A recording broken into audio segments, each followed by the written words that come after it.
Oh, there it Okay. is. Okay. Now we're live. All right, now we're live. All right. So for those of you who are joining us, this is APPM, Associate Press Photo Manager's next Hangout. We do these Hangouts as a chance for us to build a community around discussions that pertain to photo managers out in the field and how we can better support our newsrooms and staffs and educational institutions if you're working in the educational system. I'm Becky. I'm on the board with APPM and teach at Ohio University. Pat Traylor Howdy. is with the Denver Post and also is with APPM. And so we're going to be running the Hangout today, handling your incoming questions, which you can submit either through the Google Hangout platform. If you see a tab that says Q&A, you can type in your questions through there. We'll get to them at appropriate times throughout. Or via Twitter, and Pat can fill you in on that.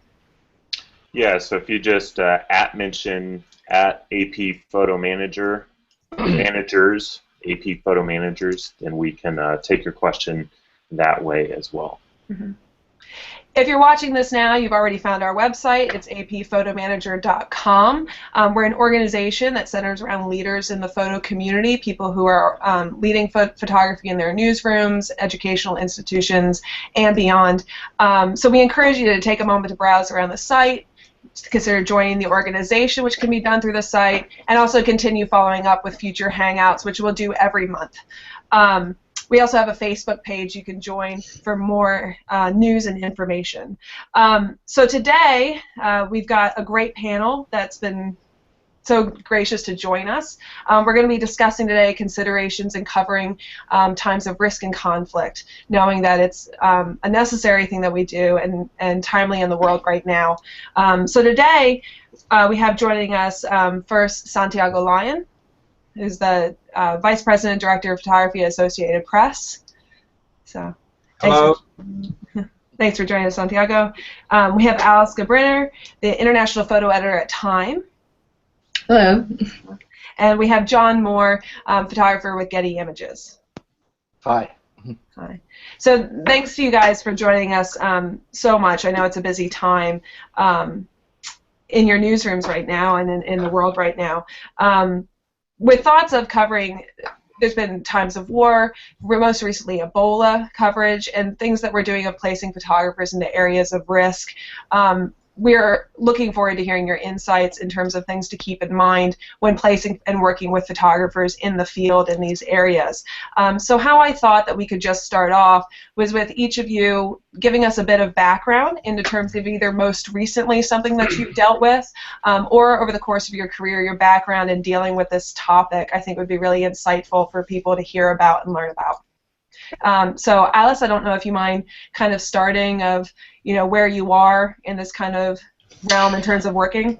Well, so I thought it might just be helpful to give the background of my career, which started in 1986 at Gamma Liaison. Started in photojournalism in 1986 at Gamma Liaison, working for Jennifer Coley, who was the managing director of Gamma Liaison at the time.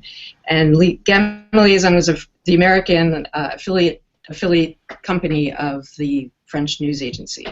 Then in 2007, I went to U.S. News and World Report, and I was at U.S. News for 12 years. I became the international photo editor at U.S. News in the mid-90s, but before that, I had worked alongside 5 different international photo editors and 3 different text editors, international text editors, people who'd been in the field, and 3 or 4 different editor-in-chiefs of the magazine.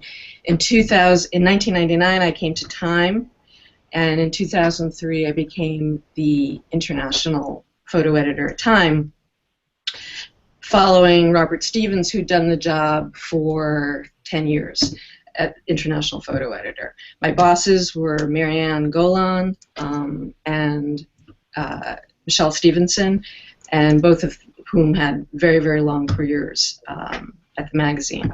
So that the point being that I followed a legacy and a tradition that I came into, and I learned from all of those, the people who came before me, and how to do the job. Protocols were set, and I learned from them. But most importantly, I learned from the photographers in the field and the writers in the field. And those relationships are extremely personal, and I can't imagine how they would not be personal, because it's really a very close kind of back and forth. I rely on the photographers to inform me so that I can do my job better. Beyond that, now I'm back at time. I left in 2009. I've been back for 2 months, and a lot has changed, and a lot has changed in our world. As you mentioned about Ebola and ISIS, and I haven't had to deal with it yet. But I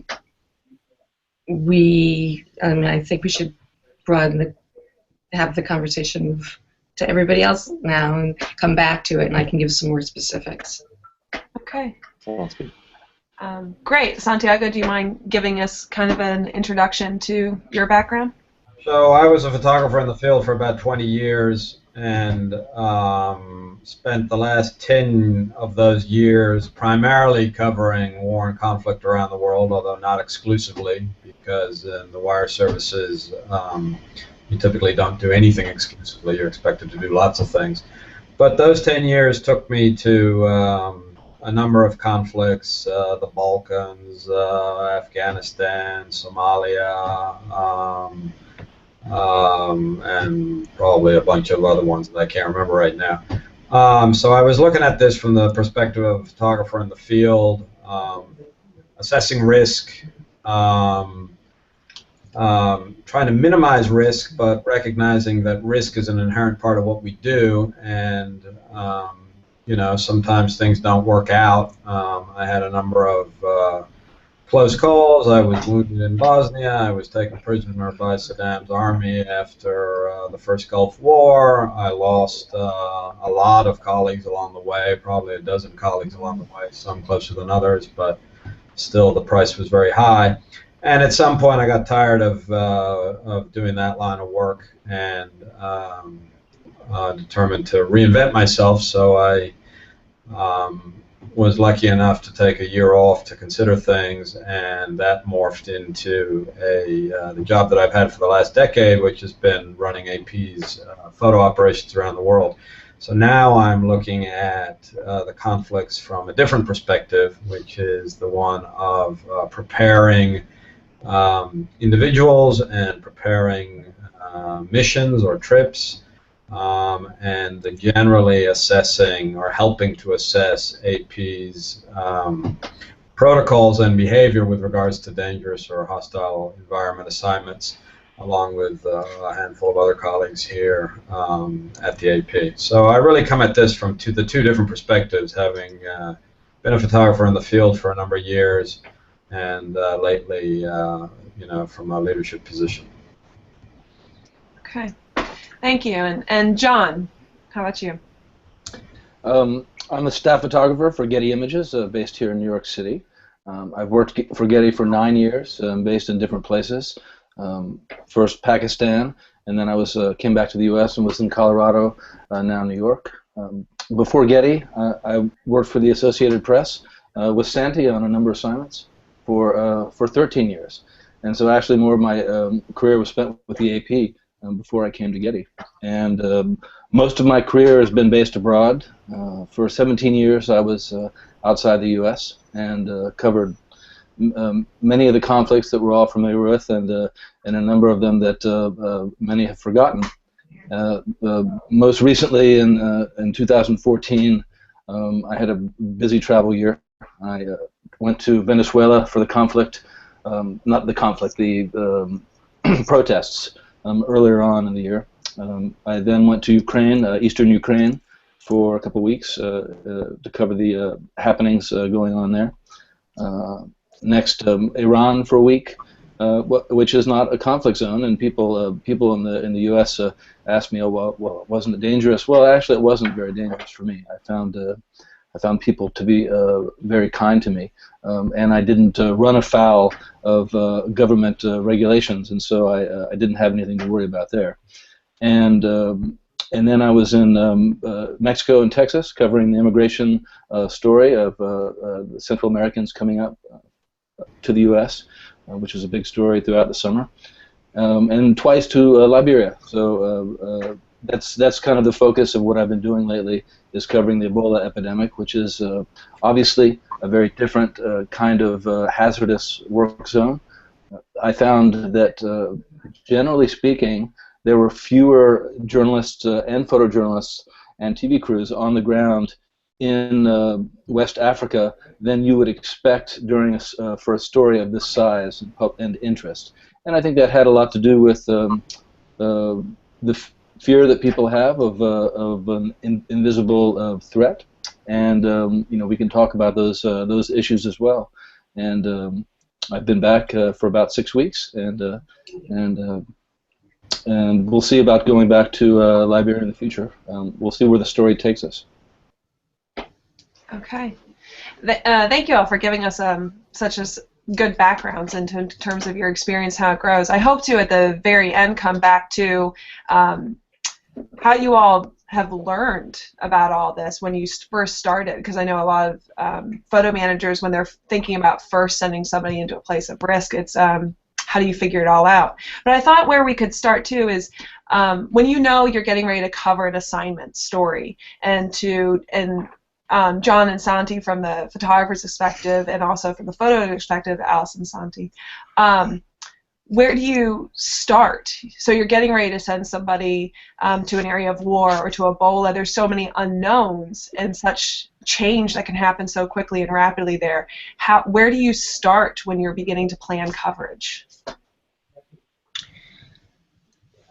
Well, for me, a lot of that's a constantly changing dynamic. And the first person I'm talking to is the photographer. So it's a matter of knowing, choosing who you want to work with. And at a place like Time, we've always been lucky about, that I always will work with somebody I know. A magazine is different from, let's say, what Santiago's doing at AP, or what a newspaper photo editor is tasked with, because I'm working with freelancers for the most part. But here we have a legacy of working with people like Jim Noctway and Christopher Morris, and so those are the people that I learned from. And when the Iraq War started in March 2003, Chris came into the office and he taught us.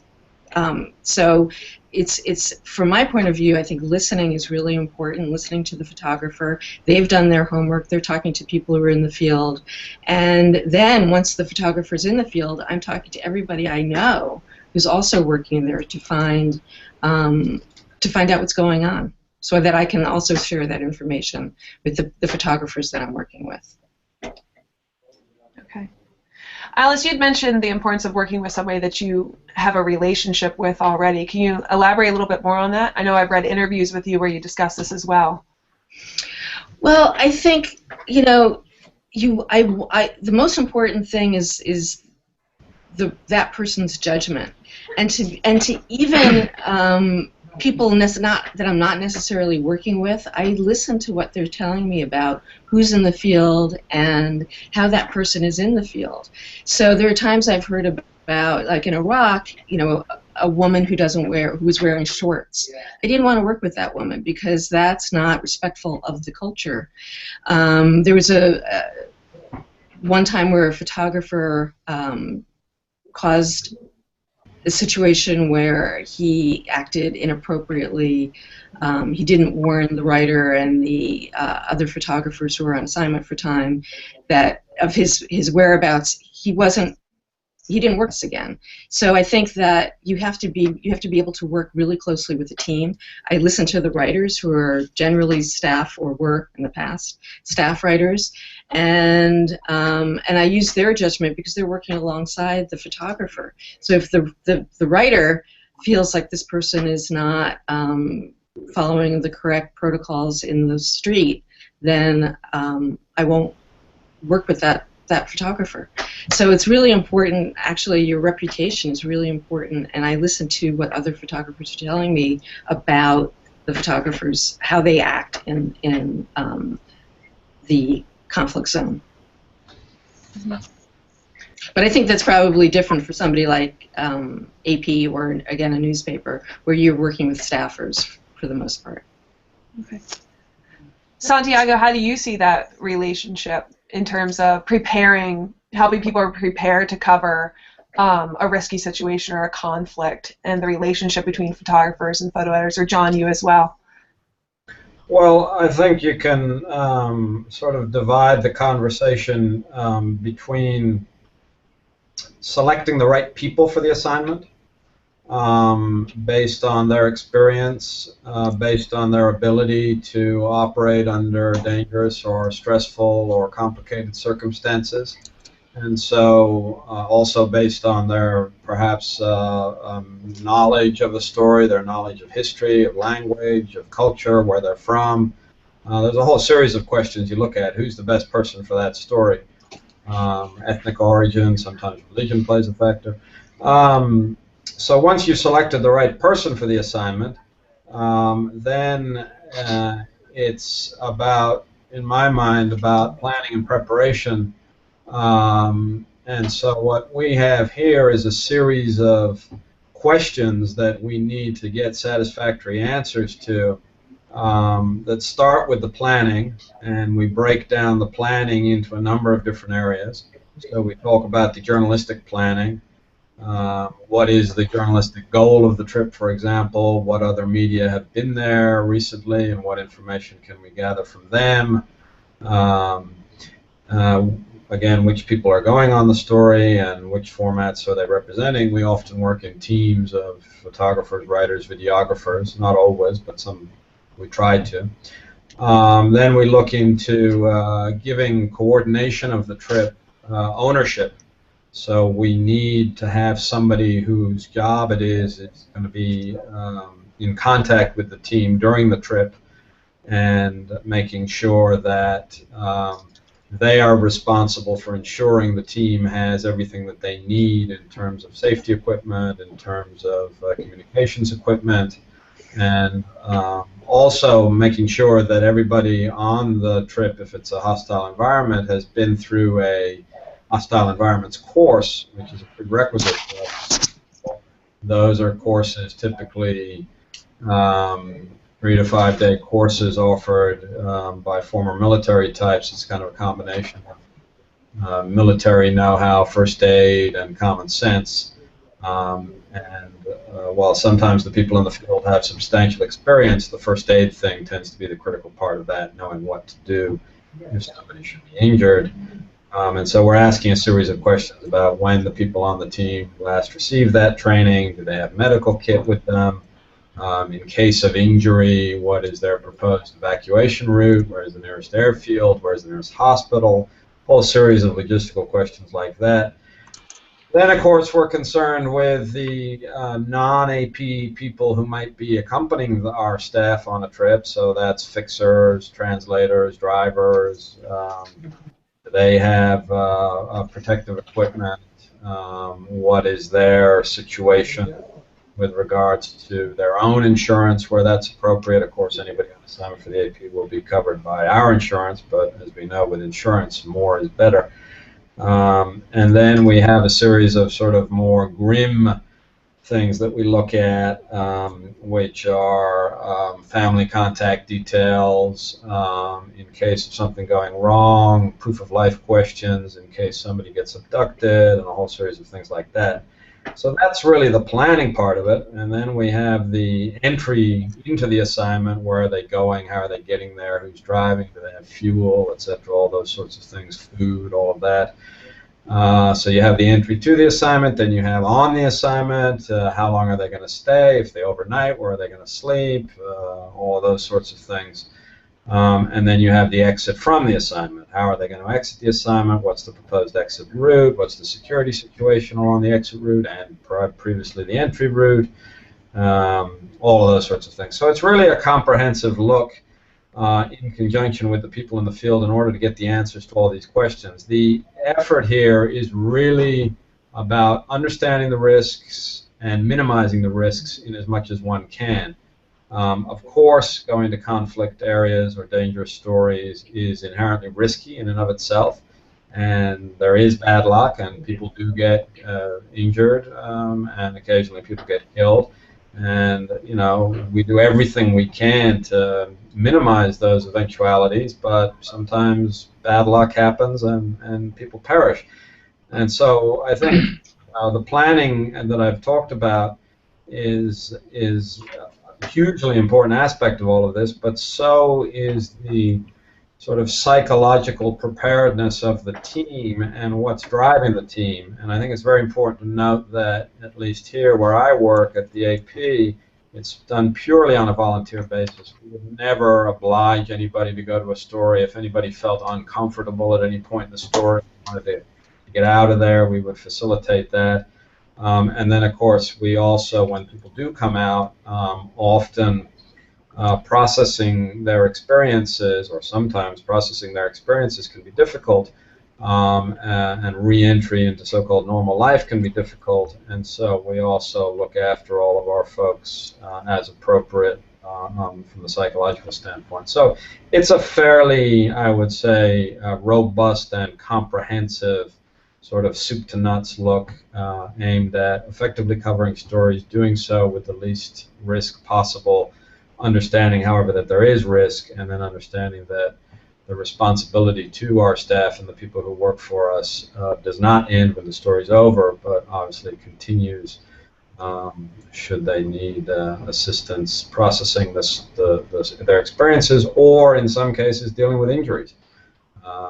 Long-term palliative care is something that we have, unfortunately, substantial experience with. So that's sort of in a nutshell what we do here. Okay. Santiago, you had mentioned that there's generally a person who's kind of coordinating and is the owner of the trip and kind of gathering, I'm assuming, a lot of the information that you're talking about, or how many points of contact are you giving a team or a photographer that's out in the field in terms of where to go when they need something? Is there a photo editor handling the photos and somebody else handling logistics, or how does that coordination happen? And same for you, John, when you're planning these logistics, establishing that means of communication. How do you all go about and approach that? Well, at the AP, of course, we do more than just photographs. We do text and video and other things too. And so really we're looking at one owner for all the formats as an initial point of contact, okay, whose job it is to coordinate everything and to be that point of contact for anybody on the team.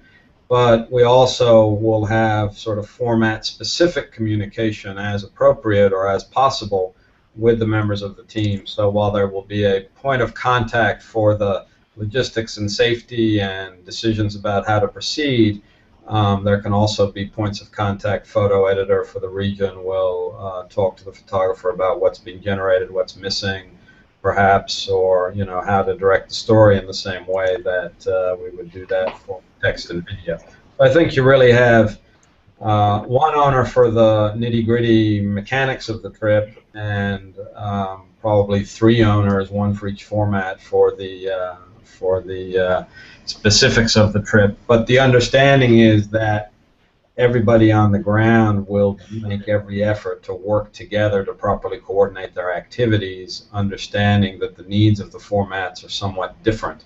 In other words, often a photographer wants to be working at certain times of the day when things are happening, or the light is a certain way, whereas a reporter needs to have more substantial interviews, perhaps with people that are on a different time frame, whereas the TV folks need to feed their material either from a TV station or over satellite or whatever it is. So it's really about juggling the various needs of the formats, with the aim being to put out a report that is comprehensive in its nature, in part because news is being covered or being consumed more comprehensively now, in the sense that if you go to a web page or on your smartphone or however you access the news, the expectation is that you will see text, photos, and video. So we try and produce the text, photos, and video in a joined-up way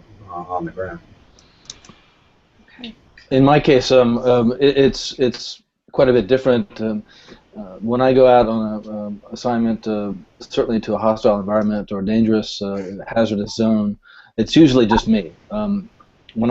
Years ago when I worked with the AP, I'd often be with a reporter and perhaps a radio journalist, and towards the end with TV. But with Getty, it's just me, and so I'm coordinating with my editors in New York and in London on making sure that I have the security equipment, safety equipment I need before I go in.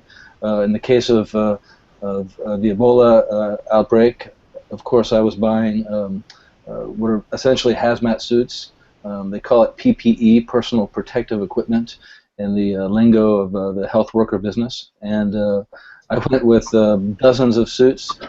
I didn't need most of those. I took a whole bunch of stuff. I tested it out ahead of time.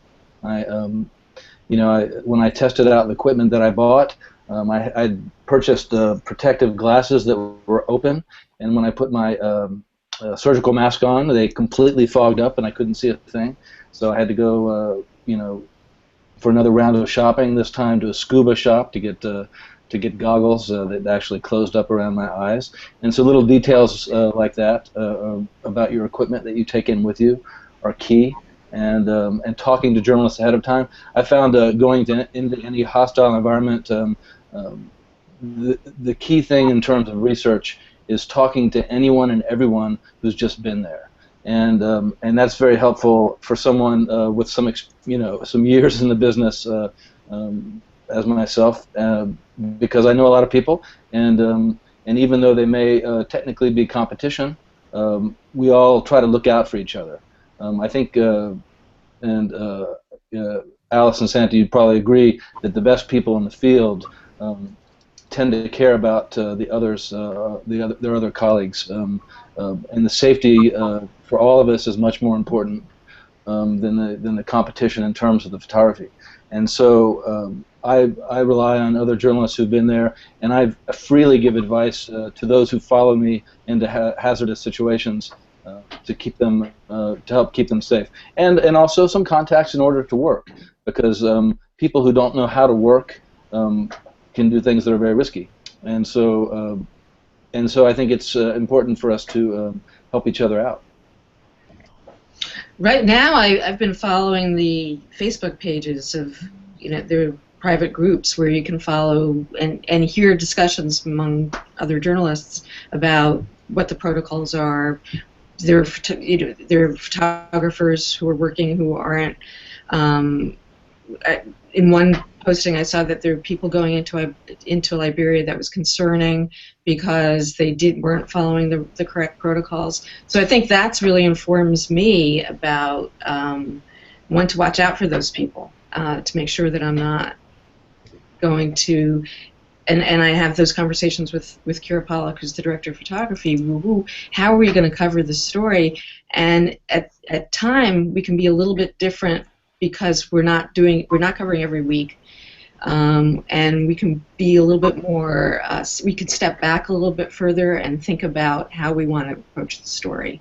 And so it's also that includes the photographer that would tell that story for us. And we're not pressured to get it's same for covering war, really. I would never pressure a photographer to get the bang, to put themselves at risk. Whenever a photographer has asked me, or expressed that they're a little bit afraid, I say go home. I wouldn't do it. You should go home if you feel at all uncomfortable.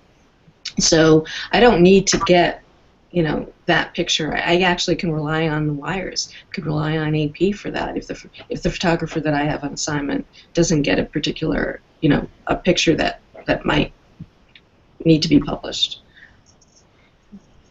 So all you kind of touched on the fact that photographers, journalists, videographers, writers are all doing a lot of their own research too in terms of prepare to go, that they're not being handed the information just as you are being handed all the information from the photographer. How important is it for each of you, John, when you're working with photo editors, for everybody to have an understanding, if you're not on the ground at the time, what's going on? Like Alice, you had mentioned that you follow Facebook groups where people are talking about what it's like. Does that help you when you're working with people out in the field in terms of understanding what they're preparing for, going through what you might see, helping them manage it? Well, I mean, you know, what I've been following is Ebola and ISIS and Syria. So I don't think I haven't had to work with a photographer yet in either covering Ebola or covering. We're not sending anyone to Syria, but in general, what you're doing is now it's Facebook. 5 years ago it was something else. Any means necessary. How you get your information. Usually it's talking to people on the ground, but you're trying to get as much information as you possibly can so you can talk to each other, and whether it's reading the newspaper or reading the wire reports, however you get that information so that you can pass it on and share it with each other.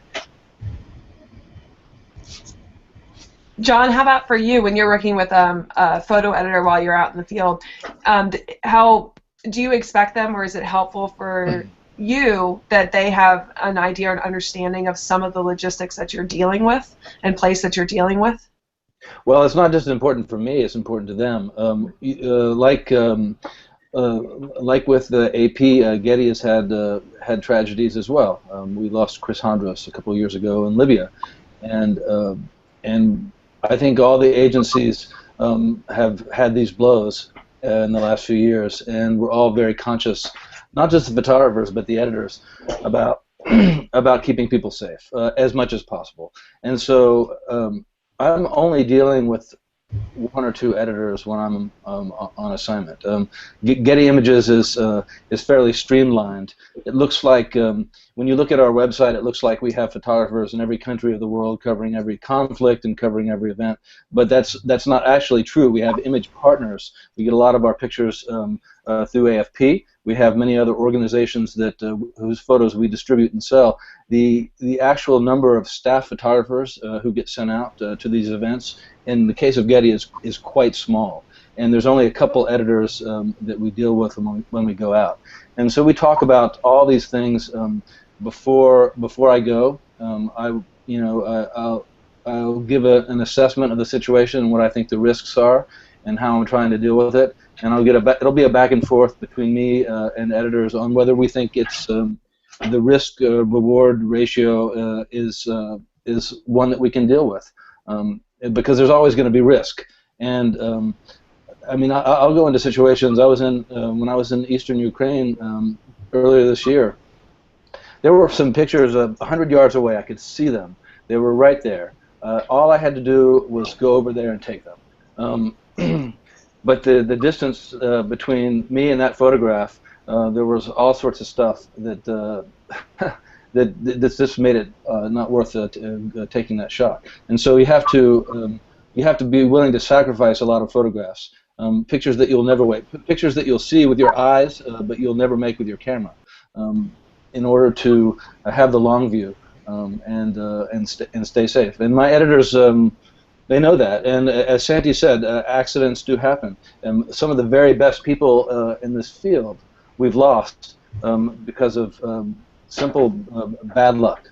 They did everything right, and something beyond their control went down, and then they're injured or they're killed. That will happen, but I think by putting experienced people in the field as opposed to someone just out of college, we can minimize to some extent the hazards and the risk and the injuries. And since Getty has such a small group, it's mostly experienced people that get sent into these situations.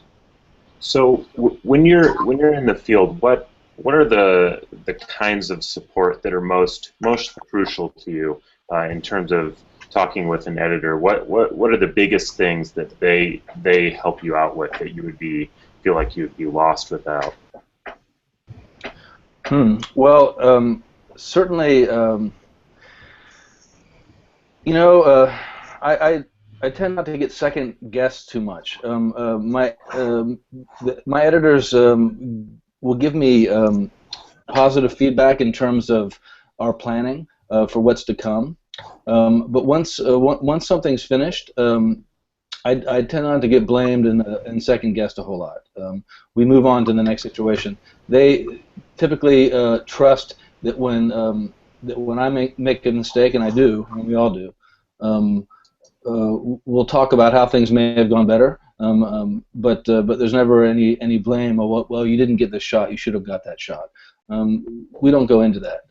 We talk about what we can do the next day and do it safely. So that sort of positive reinforcement keeps me motivated and hopefully helps me keep safe with positive thoughts as opposed to thinking about all the mistakes I've made along the way.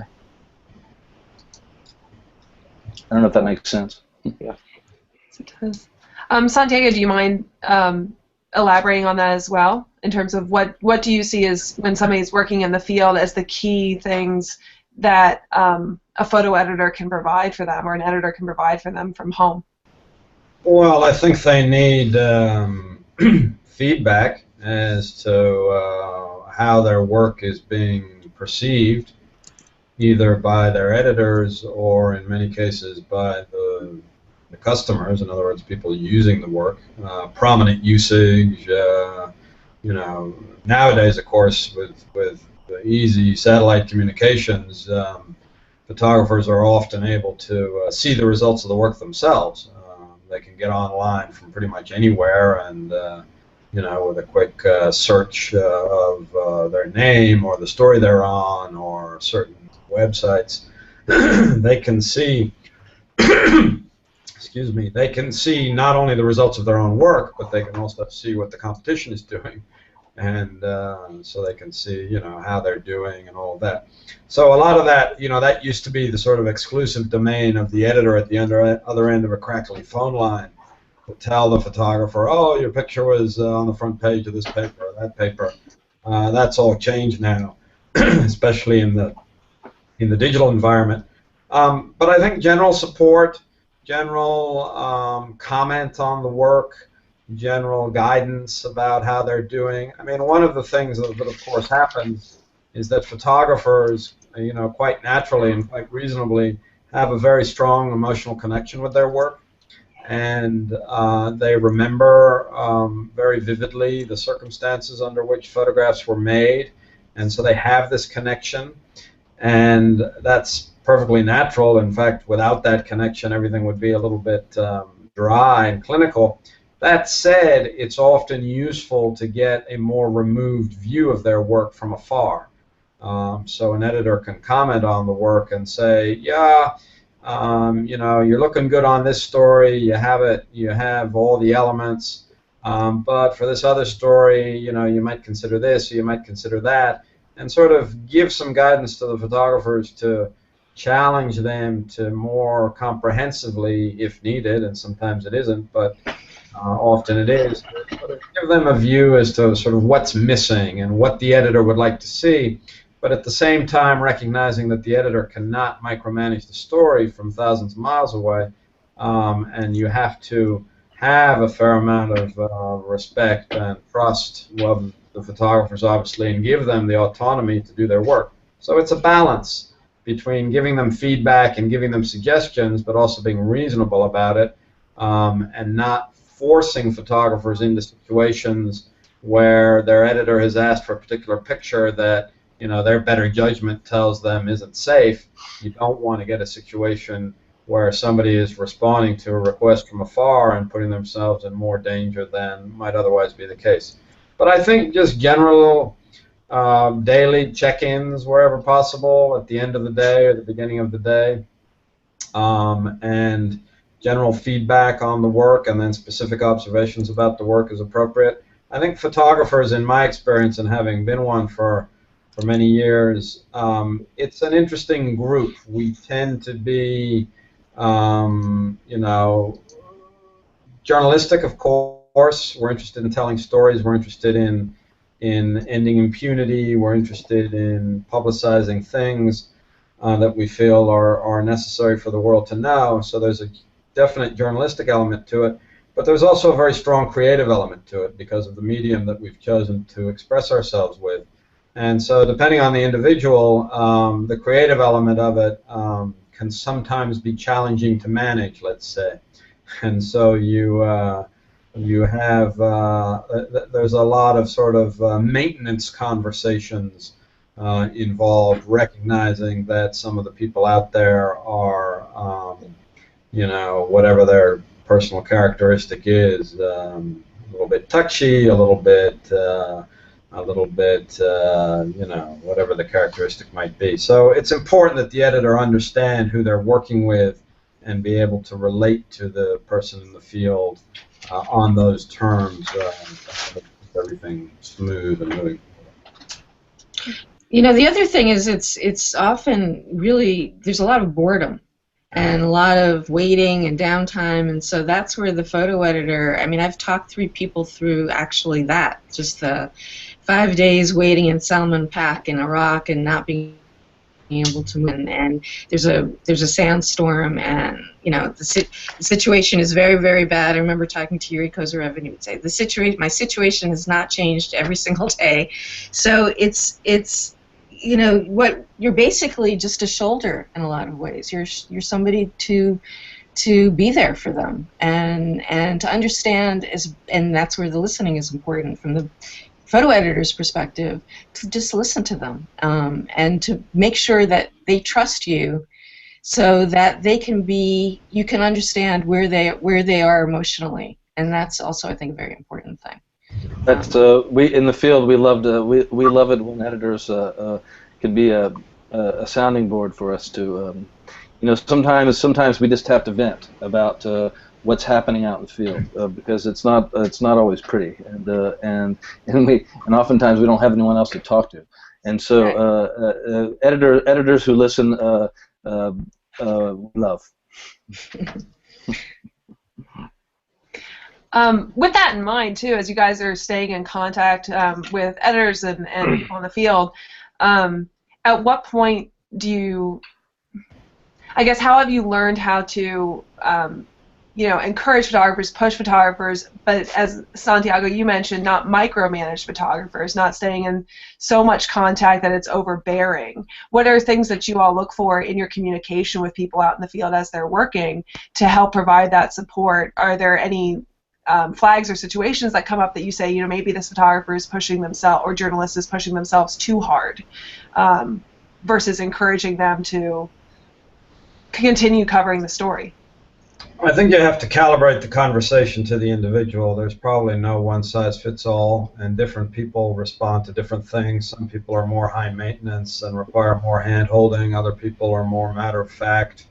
Other people are completely businesslike and don't want to have a conversation with you at all. They just want to get the work done and move on.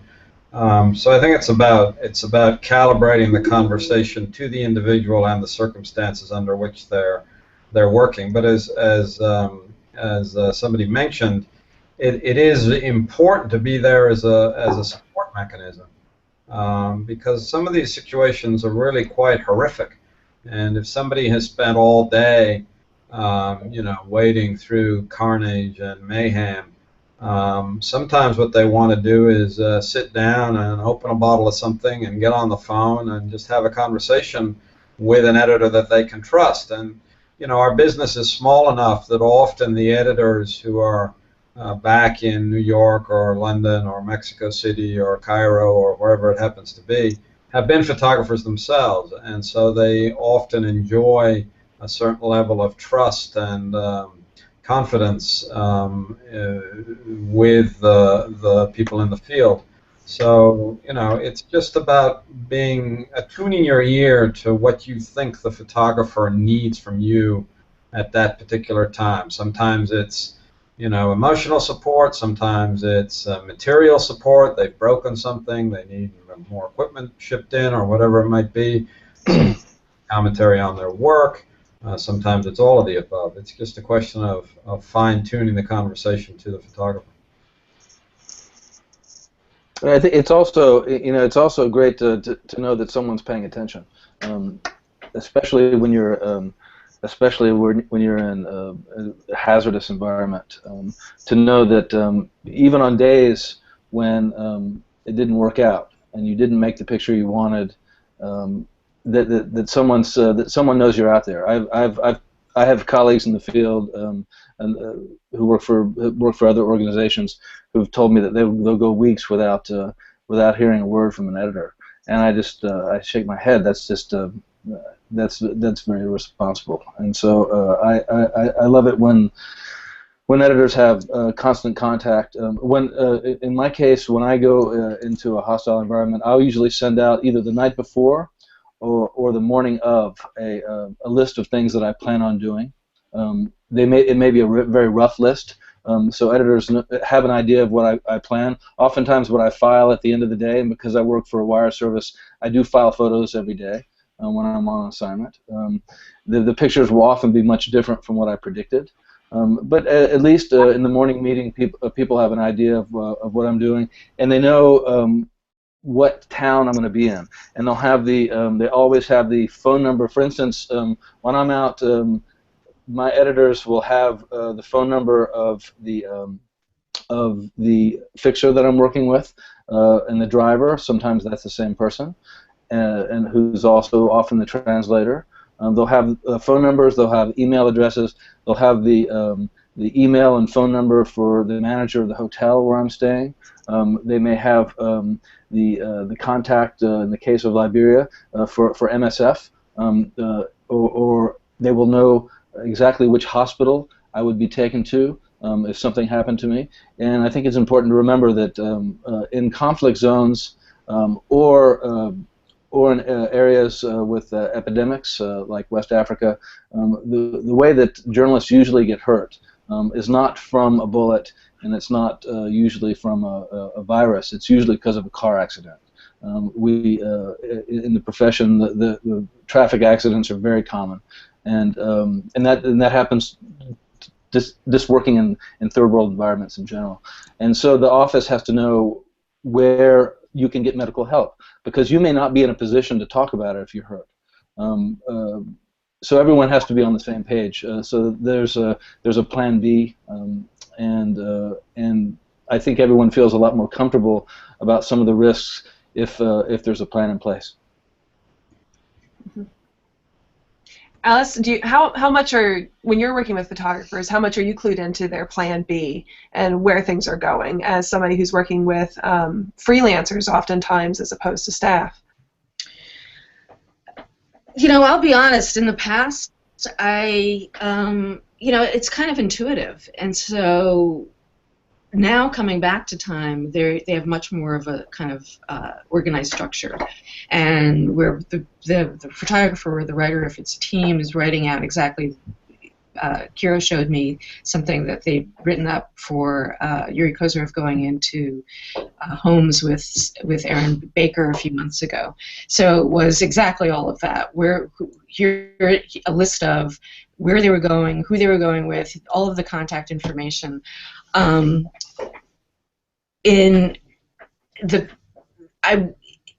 knew that information in the past. I don't think we kind of had it necessarily written down, and then you were dealing with really kind of chaotic situations, and so it's very, very difficult to know what the plan B is going to be. When Patrick Robert was on assignment for Time and was shot in Liberia, I was in the office. It was a Saturday. I was on Saturday duty. I got the word that he had been shot. Marianne Golan was then the picture editor. I called her immediately. She came in. She called every single contact that she knows. We learned a photographer that I knew who was also in Liberia at the time called me. He gave me updates about where he was being taken. He was taken to the American Embassy. They couldn't get to the hospital. I mean, it was chaos. So even though, and the hospital wasn't good, so the French actually luckily airlifted him out, but as much as we had, and we had all the protocols in place, you couldn't rely on that, because it was basically really the shit hits the fan. And then it's just a matter of having people with really good judgment around. And I would never work with somebody who was just there by themselves. I mean, Patrick was working alongside Noel Kidou and other photographers who also took care of him in that situation. So, and every situation is different. When Jim Nachtwey was in hit by his Humvee was hit by an IED. It was with the American military, so that infrastructure took place. I mean, meaning that the Americans airlifted him out to Germany, and so as much as you can have kind of a list of all of your plan A, B, C, Ds, you also have to know how to have just how to improvise, basically. And that's why it's really important to pick people who do have some experience or have had, it's even that they're working alongside somebody who's experienced and understand what's kind of frightened me in the last years is that you've got these people who are very young, wanting to or just wanting to prove themselves and going into Syria by themselves or without trusted support systems. I know that a lot of places have shut down their hiring of people in Syria for that reason, yes? Yeah, I mean, I think, but, because I was out of it when I left time, I was at the White House and I was at National Geographic, where I worked on some stories with conflict, but not as intensely. So it was just watching this really from the outside, and there were names I didn't know. So in 4 years, there was like a whole new crop of people trying to become covering conflict, and Syria was their first conflict, or Libya, which is also, my understanding, and I didn't cover that story, but one of the worst, really dangerous kind of conflicts situations for photographers. So, I mean, they're really unpredictable, and I personally would rather work with somebody who has some experience, good judgment, that I've met in person and talked to, and from my experience can figure out that these people have the ability to make the right choices in the field. But then again, I would never also push them to go to the front line. I don't want them at the forefront. I don't need them to get the shot. What I'm more interested in is actually what's happening around the sidelines of the conflict sometimes. Mm-hmm. Do you think that when you're balancing this with your newsrooms and with obviously from being in your newsroom hearing the public reaction to what they're seeing, do you think there's a misconception about that people are trying to throw themselves into the situation where, you had mentioned that you're not encouraging people to get the bang bang, right? Do you think there's a misconception by that in terms, how do you balance that with public and newsrooms in terms of how you're talking to the photographer and what they're seeing to help them balance that from the inside? Well, it's just a constant kind of, again, as we've been saying, that I feel like my job is to be in constant contact as much as possible, and to reassure them over and over and over again, do not, and if you hear any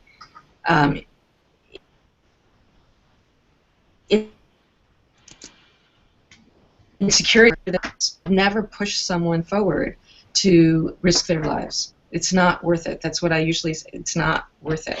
Step back. And I think you can only have that kind of conversation as we've said, when you trust each other. So it's really important that they trust me and that I trust them. But in terms of the perceptions, I don't know. I mean, I don't know what the perception is of how Time is dealing with their photographers, and I think it's really different between what Time does and what AP or Wire does and what a newspaper does. I mean, there's just different kinds of scenarios. Mm-hmm. So, go ahead, Pat. I'm sorry. As we're starting to wrap up here, do we want to everybody talk a little bit about what happens on the back end, returning, and then moving on to the next as sort of a closing thought? Well, in my case, on this last assignment, I had on the back end of my last Liberia assignment, I had 21 days of quarantine. So there's plenty of time to reflect there. I don't think that 21 days was probably necessary, considering I had no direct contact with infected people like health workers would. However, that's what the state mandated, I would love to have at least a week after every big assignment. 21 days is about 2 weeks too long. But I think it's important, seriously though, that editors are listening very carefully and seeing how their photographers in the field are responding. And as Santi has mentioned, every one of us is different. Some people are very resilient and can go into conflict zones, hazardous environments, and come out relatively unscathed. Other people are very, very sensitive, and it doesn't take much. And so, if you know your photographers well, if you have a one-on-one relationship, then you can, as an editor, I think, provide the support they need. I think it's important to create a climate of understanding. It used to be in the news industry that the whole issue of psychological awareness and processing of experiences was not given the proper attention, and people were told, solve your problems at the bar, man up. There was a lot of self-medication and things of that nature. I think in the last 10 or 15 years there's been a sea change in the news industry as a whole around the awareness and understanding of the psychology of trauma and journalism.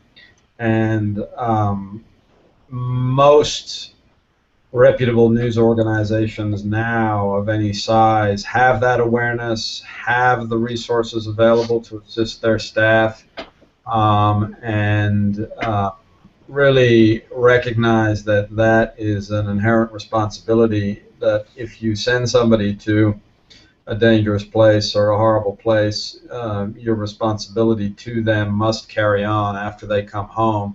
And if they need professional assistance to process their experiences, I believe very strongly that it's the employer's obligation, whether it's staff or freelance, to help that person and to provide the level of specialized assistance so that that person can process their experiences and get on with their lives.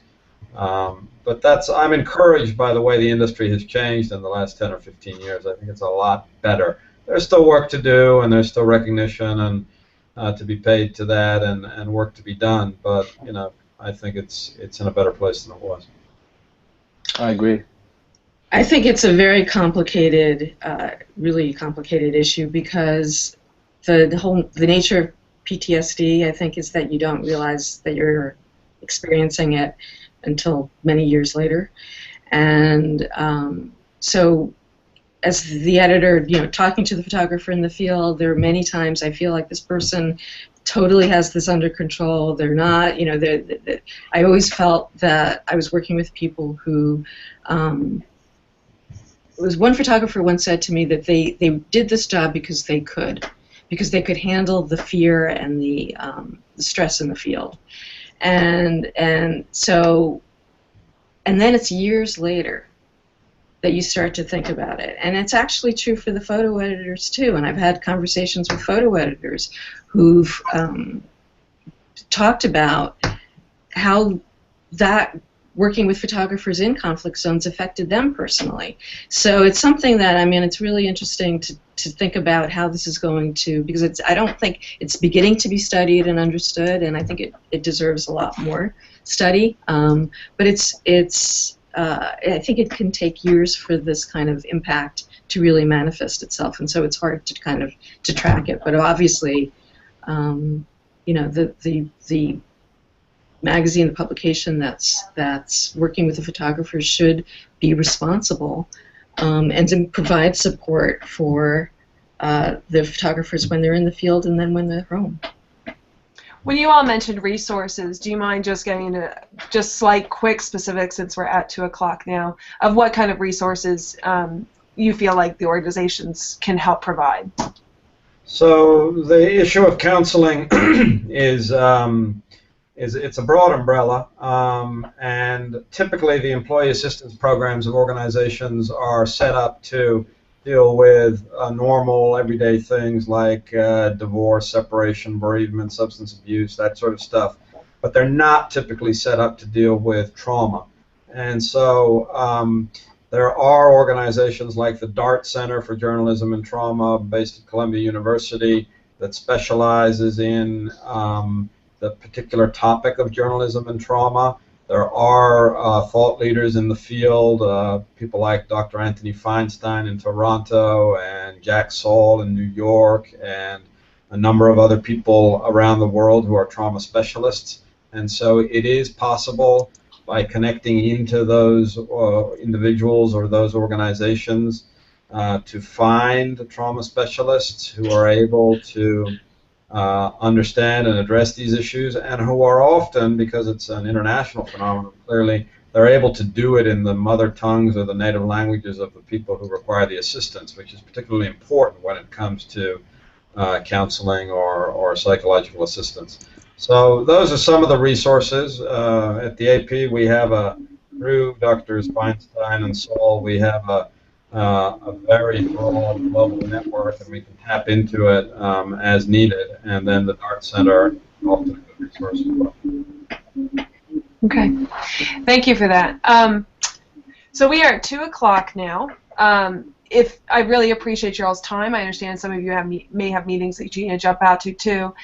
If we could just close out with any final this could keep going for obviously another hour, but we won't take y'all's afternoon. Any final insights in terms of, I know that there are photographers watching who may, as Alice brought up, people who want to get started in this. Any final insights or closing thoughts to this topic of preparing with and working with photographers and journalists in the field? Well, a few weeks ago, the photo editor, John Morris, spoke to a group of people at Time Inc., and he's 97 years old. He has this amazing career. He was at Magnum. He worked with Kappa. And somebody asked him about the responsibility of publications in supporting photographers. And he said the most important thing is that we keep covering these stories. He said Kappa's mother always blamed him for Kappa's death. These are, and yet, you know, that coverage is essential to our history. So I think that though the system isn't perfect, we're covering horrific situations. And as a photo editor at at a company, and we didn't even talk about kind of the climate in the media industry today, which makes it harder and harder for me to provide support in some ways for photographers.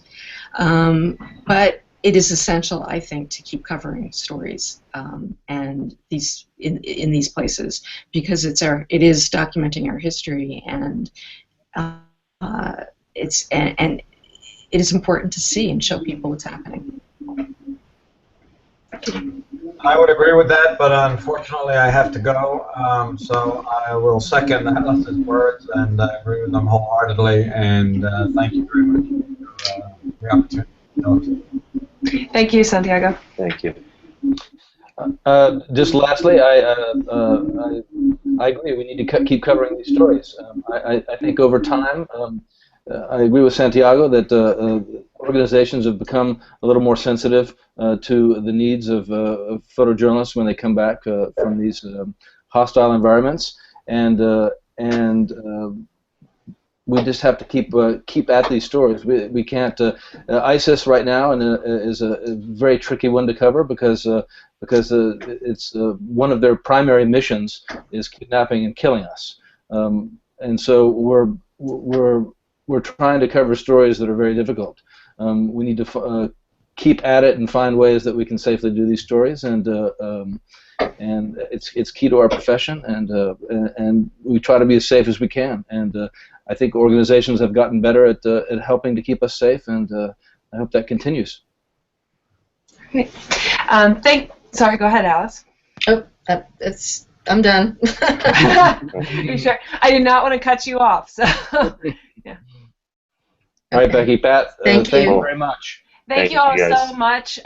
For those of you watching, thanks so much to John and Alice and Santiago for taking their time this afternoon to talk with us about such an important topic. Obviously, we know it could easily go on for a whole afternoon, probably, to keep expanding on these issues of safety and working with people in the field and when they come home. If you have topics that you are interested in us talking about, please join AP Photo Manager, suggest things for future conversations, and we hope to continue providing these conversations about things that are related to the profession in which we're trying to make a living and make happen. So thank you again to both of you for not only this conversation, but for continuing to help the public see these important things going on in the world that are not easy to cover, easy to watch, or easy to edit. So we really appreciate that. So Thank you. Absolutely. Thank you. Bye-bye. thank you all Bye-bye. so much. Bye. Bye.